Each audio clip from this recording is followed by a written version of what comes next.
Assalamu alaikum wa rahmatullahi wa barakatuh. Ahlan wa sahlan wa marhaban bikum. Welcome to another edition of INX Prime's Debunked. My name is Sulaimaan Ravat. In recent days here in South Africa, the news cycle has been dominated by what's happening at the so-called Madlanga Commission of Inquiry.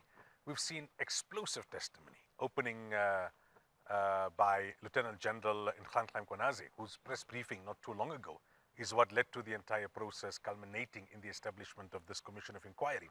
In his testimony, he implicated senior police officials, members of parliament, even cabinet-level decision makers.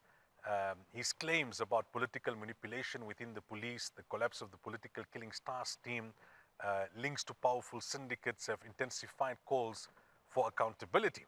Subsequent to him, the suspended Deputy National Police Commissioner, Shadrack Sibiya, has also given testimony, amongst others. So that's what we're going to be unpacking on the program today, trying to get to some of the deeper issues, the key questions, and the main takeaways. Our guest for the program, Phahano Phasa, an activist and a political commentator. A very good day to you and welcome to the program.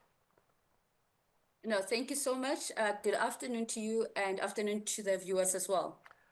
I think there was a time when people were skeptical as to when this Commission of Inquiry will actually get going. You know, they saw it as a political play for time by the president, establish a Commission of Inquiry, then delay upon delays. It has got going, and it's got going with some very explosive revelations up front.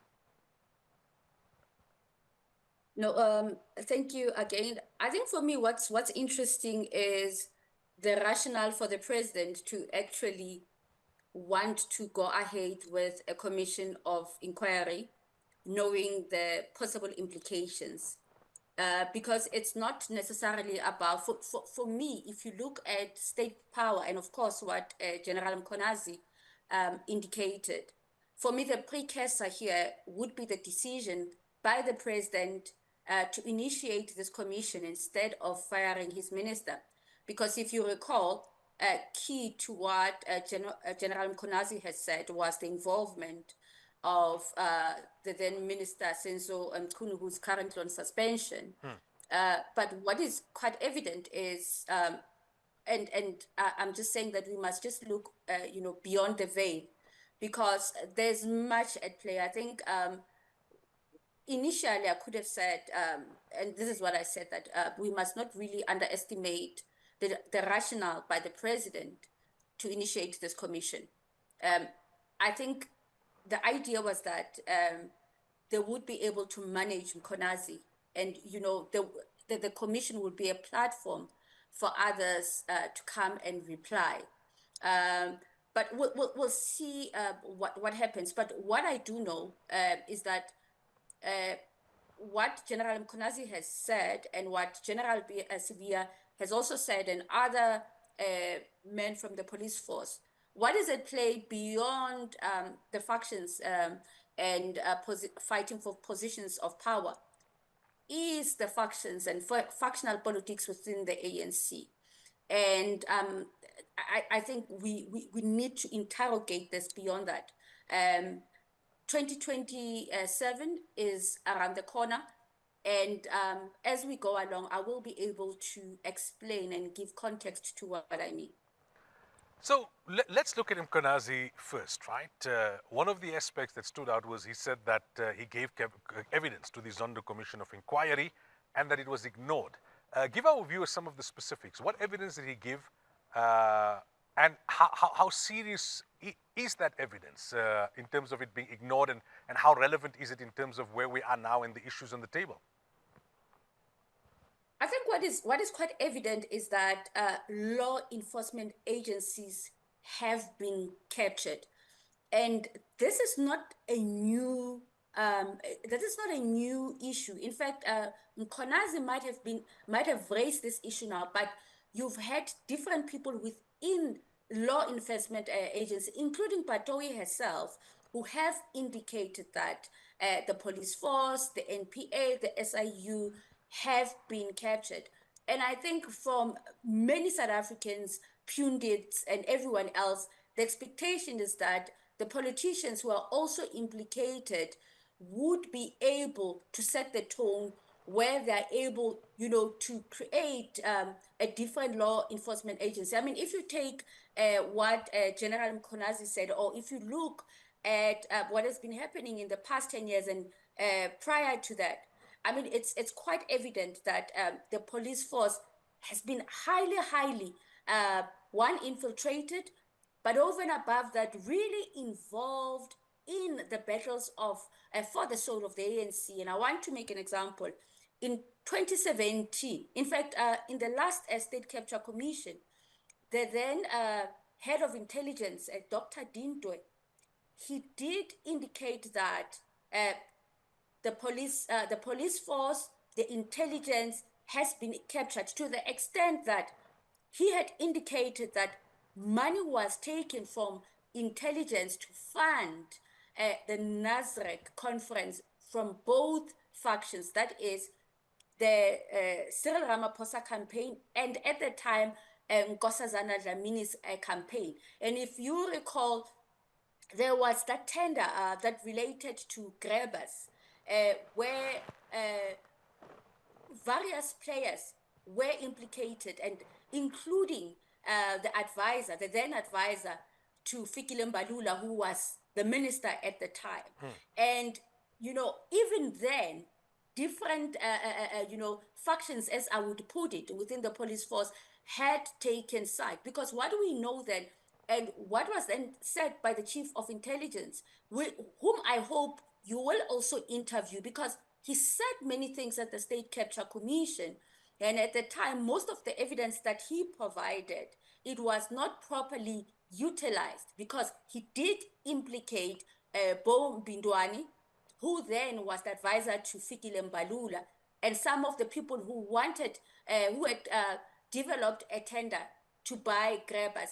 But over and above that, both sides, be it General Mkonazi and Yositoles, they've accused each other of crimes and corruptions. For example, we do know that General Mkonazi himself has been accused of receiving gifts from one businessman from a tender which emanated from vests. So there's a litany of issues. One, it involves the tenders or procurement within the police service, but over and above that, the very fact that the police force is caught up in the politics of the ANC, in the politics of the state. And you would know that most of the commissioners and others, they are deployed by the ANC itself. So that's the quagmire that we are really faced with. Let's talk about the political killing stars team, right? Mkonazi seems to be suggesting that it was disbanded for political motives. Other evidence that came to the fore from what the police commissioner Masimola brought to the commission, and which was actually picked up on the sidelines and not in the direct testimony, seems to suggest that a lot of money was being spent with minimum yield and very little results. How do you unpack those conflicting versions around the political killing stars team, which seems to be central to the conflict between Mkonazi and others within the force? Well, I think that's quite interesting. The reality is that if you look at the police force, starting from your ordinary police station, and as you go upwards, the police force in South Africa has been emasculated. And that is because the police force has to deal with political players. So some pundits have also spoken about some politicians using what we call inkabi, because at the center of the police task force in KZN is, the people who commit these assassinations, and these people are called, inkabis. And the very fact that not much work has been done. We've also heard of, drugs which were confiscated, and these drugs just disappeared. So there is a lot at play. And as this commission continues, I think we will be able to get a sense of what is happening. And I've heard that the likes of Khan they're going to be, giving evidence. I'm sure that Senzo Mchunu as well will be giving evidence, because what you have at the moment is, of course, what other generals have said. They've given their versions. Mkonazi, of course, has given his version. Senzo will come in as well to give his own version. But the reality is that the police force has been captured. It has been emasculated, and it is completely, dysfunctional. Now, a lot of the focus in terms of the testimony that has come to the fore thus far has been around the so-called Big Five syndicate, a network allegedly straddling politics, business, and law enforcement, and that name that pops up all the time, Vusimuzi Ket Matlala. What in essence do those revelations tell us, and how do you analyze it? I was having an interesting engagement with some colleagues, and the reality, unfortunately, is that many of us, and let me just say, the working class and the poor, we do not invest in our politicians. Politics is inherently captured, it's inherently monetized. So what we have seen happening is that there are, some politicians, for example, who have or who vacillate towards big business and oligopolies. But you do have ordinary politicians who need funding in order to campaign, who need funding in order to run various, political activities. Then you have, people like Kat Vusimuzi, who's got some money and who can make a lot of, or who can initiate a lot of favors for many of these politicians.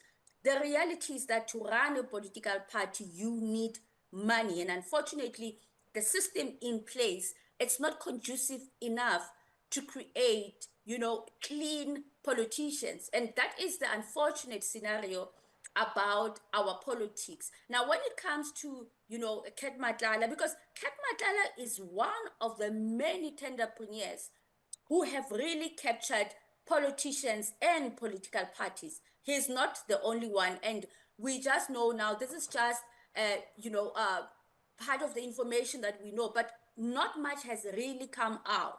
But what is evident is that Ket Matlala, when you look at his history, he started his business in Gauteng. He was able to grow his business. Now the question is, in Gauteng, which MECs, initiated, the rise of Ket Matlala?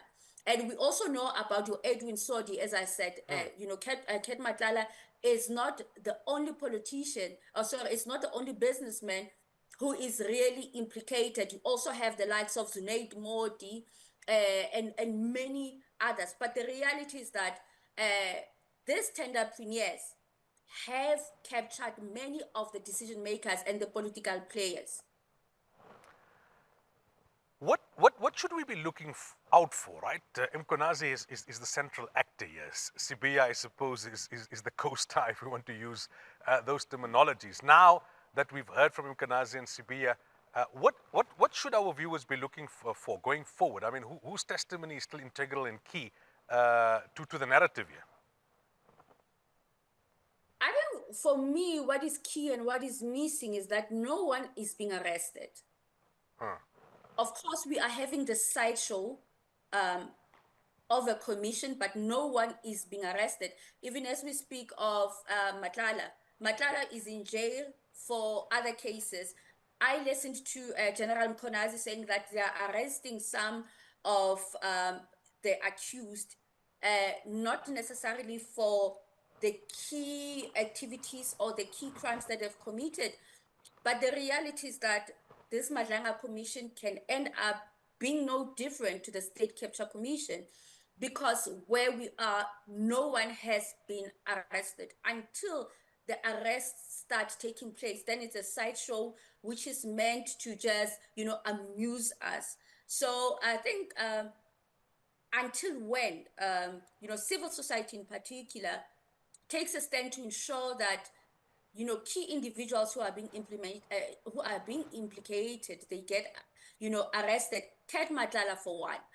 The very fact that with all these allegations, the rationale for him being in jail is because he shot his ex-girlfriend. I think it says a lot about the very justice system. But over and above that, I mentioned something in passing. The very fact that Ket Matala made his money when David Makura was still premier. If you look at the Tembisa hospital debacle, if you look at the PPE grand corruption, all these things, they happened during the tenure of David Makura. So there are also political players at play. We also know of desktop evidence where there's evidence that shows that there is money that exchanged hand, but no one is being arrested. For me, it's just a sideshow. And as I said, until we have some politicians being arrested, Ket Matala being brought in for his crimes, including Maumbela. I mean, even the SIU, last week we saw them, repossessing Maumela's assets, but he has not been arrested as yet. So there's really a disjunction. I think we should not be excited until people start being arrested. And I think there's no political will from the president as well, who came in, into governance under the ticket that he's going to be fighting crime and corruption. So the concern you raise is a valid one, and it's a concern that has been raised by many, that, billions were spent on the State Commission of Inquiry, massive kind of documents that are handed over, and then years later, nothing has happened, right? So revelations, spectacle, all of that took place. However, there would also be those who would say, well, we've got to let the revelations come to the fore first in terms of this particular process. It's got to be tested. There is a system before arrest can be effected. Is there a way, though, that the two can happen in tandem or in parallel? Or if not, then this time around, unlike the State Commission of Inquiry or Nugent or any of the previous ones, that we can ensure that post the conclusion, that this time around we see that what evidence was brought to the fore is actually followed up on and executed in terms of arrest and holding people to account? I think what is evident now is that in a different scenario, let's say if Jacob Zuma was still in power, of course you would have seen your Helen Suzman Foundation, your Katrada Foundation, and many other foundations, including your AfriForum, taking on private prosecution. But I think what is evident is that you are also seeing a collusion between, mainstream civil society, the media, and corporate South Africa, because there's really not much, energy or anger or any activities that shows that we want to hold all the people implicated accountable.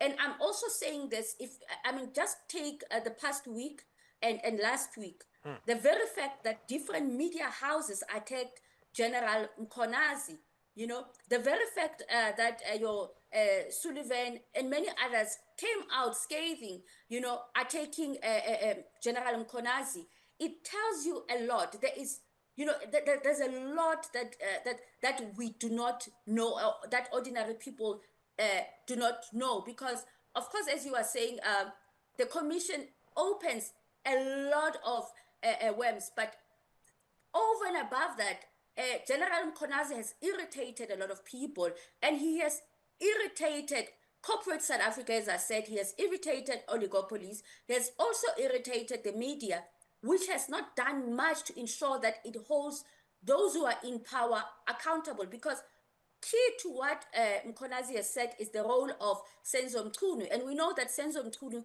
is a blue-eyed boy of capital. Hence, there's not much, there's not been a lot of attention of Senzo Mchunu, including Brown Mokgotsi, who's also really implicated. And as we go along, I think as evidence comes in and as we are waiting for Brown Mokgotsi to come and testify, we'll also hear, hopefully we'll also be able to get information on how Brown Mokgotsi managed to meet Senzo Mchunu, how Brown Mokgotsi got to have, that private, badge that enabled him to do the task of the intelligence and the police force. But what we also know is that key to all that General Mkonazi is saying, or key to all these people, your Brown Mukhosi and your Senzo, is Sierra 17 campaign. The very fact that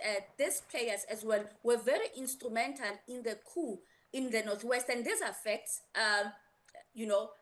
that's why in many instances, and I've said this, Brown Mokgotsi has continuously apologized to Supra Mahumapelo. So there's a lot to this commission that meets the actual eye. But as I initially said, this is part of a political ploy and not necessarily some policemen just fighting for positions. So you make a point that others have also made, that the media and business seem to be softer on some accused of corruption and much harder on others who are accused of corruption, depending on where their own loyalties and interests lie.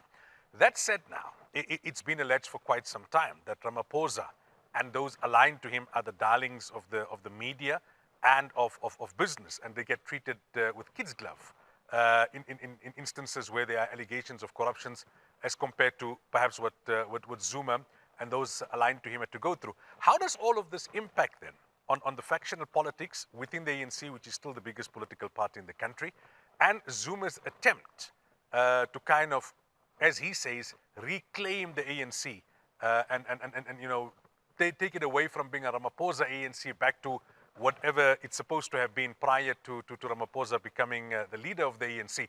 I mean, you've had your stint in the ANC, you've had experience with MK. How do you see all of this playing out in terms of the factional political battles? We've spoken about the legal, judicial, procedural issues, and how will all of this impact come the local government elections 2026 and then the ANC's elective conference in 2027? No, thank you so much. I think, I think Capital knows that the president is very weak, and they are just buying time. They know that he's weak. They're buying time. And I think the biggest challenge is who will replace the president. Because, when one listens to, the noises and some information, the reality is that the president is on the verge of resigning. But the question is who will replace him? And I think that's the headache that Capital is confronted with, the GNU is confronted with, and the factions within the ANC. So I think this whole process, is managed, is being managed quite well. The only issue for me, and I think a weakness, is the fact that Capital continues to be highly organized, highly funded and highly disciplined. And we have seen what they're doing now. They're taking the ANC, the very ANC that they are in a coalition with at the national level. They've started to attack the ANC. They've started to attack the president of the ANC, but in a very, very, slow pace. They're not punching very hard.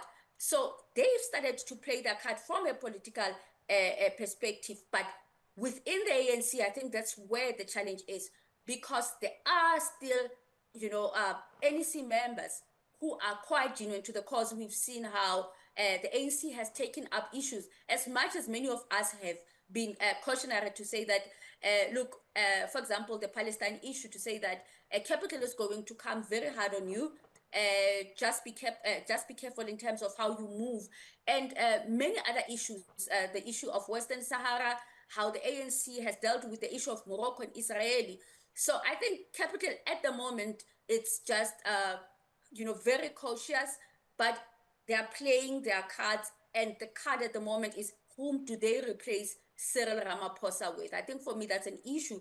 But the headache as well is that the ANC in December is going to its NGC after many years since Cyril Ramaphosa took over. There's not been an NGC, so for the first time after so many years, the ANC will be going to the NGC. Now the question is, what is going to happen at the NGC?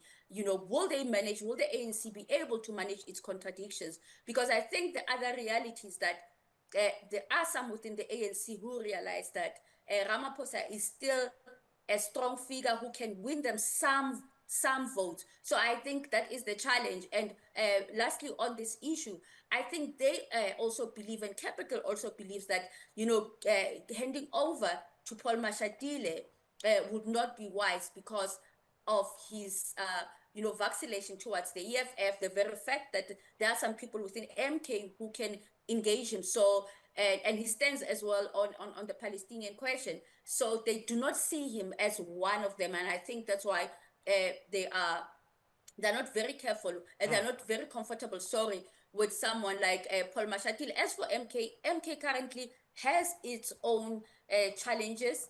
And, the President Zuma is getting older. And I've heard some people saying that, he wishes to be buried by the ANC at his age, even though some people say that, he doesn't like to talk about the issue of, his age and so forth. But I think the ANC is not as, homogeneous, as we want it to be. It's not necessarily the ANC of Ramaphosa, because last year we could be telling a different story. Last year Ramaphosa was very strong, but at the moment he is very weak in different fronts, internally and externally. And the very fact that he continues, to lie in parliament, and that's just unfortunate. So what you're dealing with a very weak president. Lastly, we just got about a minute to wrap up. If Mashatile is not an attractive option to business, as you call it, who within the ANC would be their first choice? Or would they prefer that after the next national elections that you have a DA-led national coalition rather than an ANC one? Well, I think that they do not look. On one hand, if you look at the data that has been coming out from the Brandhurst Foundation, they were looking at a very weakened ANC, and we've seen with Helen Zille coming out very strongly. But I strongly believe that the ANC is going to rebound. And I think that Capital at this point will not be able to assert itself in terms of deciding who will become either a caretaker president or a president. But as it is, I think that there are many options. I don't think Fikile Mbalula is an option. We do know that he's got ambitions to take over. We also know that Gwen Ramokgopa also has ambitions. And Senzo Mchunu, he has been eliminated, by the way, by his own faction, because he was the preferred candidate to take over to succeed President Ramaphosa. So on one hand, the CR17 faction, it's eating at each other. And but I think the ANC will be able, to reconfigure, and they will be able to save the soul of their very organization. Because as it is, despite many of us critiquing the ANC and the state of the liberation project, I do believe that the ANC is still necessary. All right, Phahano, thank you so much for your time and for joining us on the program. Really appreciate it. Thank you. And to our viewers, until next week, inshallah, that was some food for thought, some perspective, some would say alternate insight. We need to follow developments because it affects all of us, irrespective of who you support or who you don't. Until next week, inshallah. Assalamu alaikum wa rahmatullahi wa barakatuh.